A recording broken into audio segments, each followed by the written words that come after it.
Well, I've made a lot of progress since my last video. After I completed the video, I essentially tore the entire construct down and rebuilt it, making sure everything's true to where it's supposed to be. All the axes are, all three are zeroed in to the thousandths.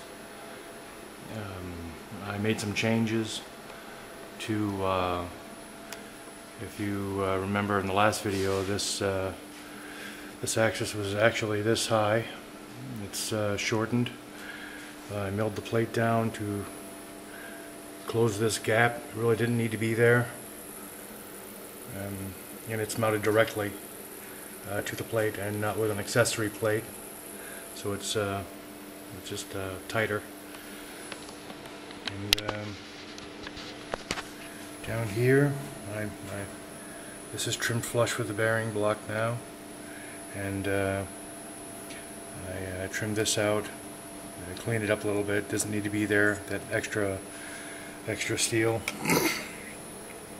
It's nice to have that out of the way so it doesn't bump into anything you're making, especially when you're making deep cuts. And yeah, the unit is now an all-in-one. It's everything contained within itself to do the job. It's a nice sturdy base. I made it work. Computer is underneath. The drive I'm using is the Gecko Drive G540, running 24 volts, 15 amp. And I just used an electrical box and I cut it out. Worked well. Got the Gecko Drive in there, the power supply. Worked out well. Nice and solid. And the housing for it, it's all stainless steel. I had an old stainless steel countertop, and I thought, wow, that's perfect for keeping the chips at bay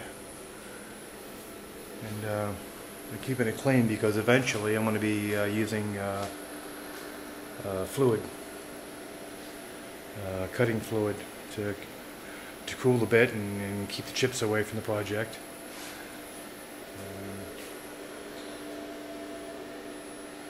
It was nice. It was a lot of work. That stainless steel is pretty tough. I really didn't want to play ball. I got to try out my welding chops with my TIG welder. Did okay for the most part. These are my switches. I still have to hook them up. Right now I'm using soft limits. The switches are also a new addition. It took me surprisingly long to do. Making these brackets they're going to be sturdy enough and out of the way. That was a chore. Glad that's done. And went all out and put a mast on the thing, and put a monitor directly to it. So it's I could just stand there and do my thing and roll it away when I'm done. It's on wheels. The whole thing weighs about 400 pounds, so I'm not really worried about it tipping over or anything. The new additions on this side are also these switches, my Z-axis, and on top, and the one down here. That's that one. I don't know if it picks it up or not, but there's the back switch and the front one.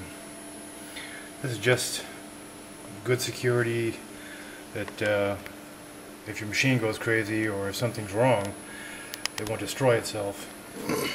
This is when those switches are tripped, it stops it dead in its tracks. So yeah, it's come pretty far.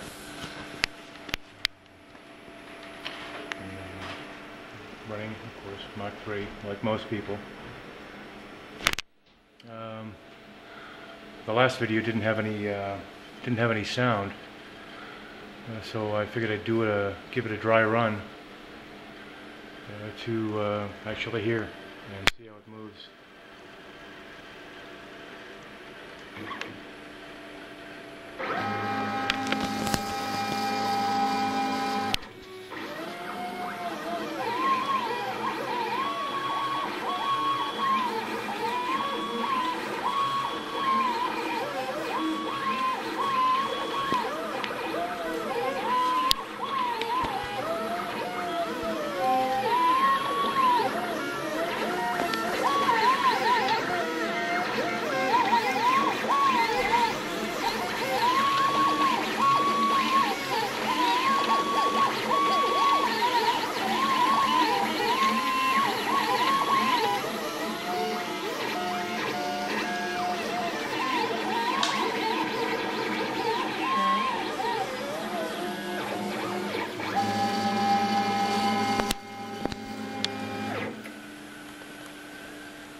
It's pretty smooth, pretty quick, as quick as I want it to be. And as far as the construction, it's all half-inch plate steel, laser cut. It was easier just to draw a DXF file, email it to the firm, and have them cut it out.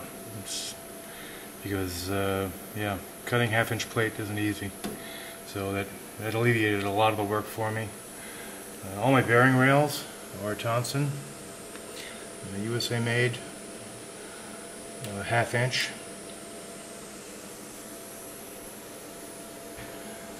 Thompson's down there,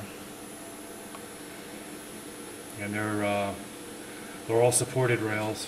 No floating rails for this, because I first and foremost wanted to be able to mill metal. And I didn't want to introduce any harmonics into it with anything that could possibly swing. That's the reason this is such a heavy construct, to give it as much stiffness as possible. And, ball screw assembly back here is a super slide, also a Thompson. These normally are extremely expensive Thompson products, but on eBay, just waiting to strike for months on end, collecting everything, I managed to get really good deals, because I really didn't want to skimp anywhere. The stepper motors are 480s. They have 480 Newton meters of torque. Extremely strong. There's nothing going to bog them down. I'll snap a bit easily before I'll even slow these puppies down.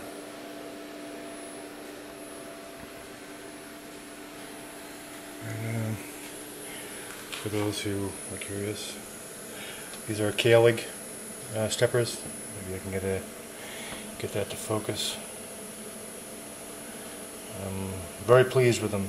It's and the information and the support for hooking it up and getting it to jive with your whatever drive you're using, a Gecko drive or individual driver boards.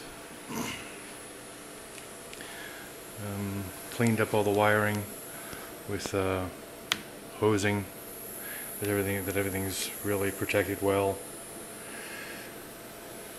And yeah, it's been a journey. Made a lot of mistakes. Really tested my resolve, but I really wanted one of these. So it's been altogether, off and on, it's been 4 years in the making.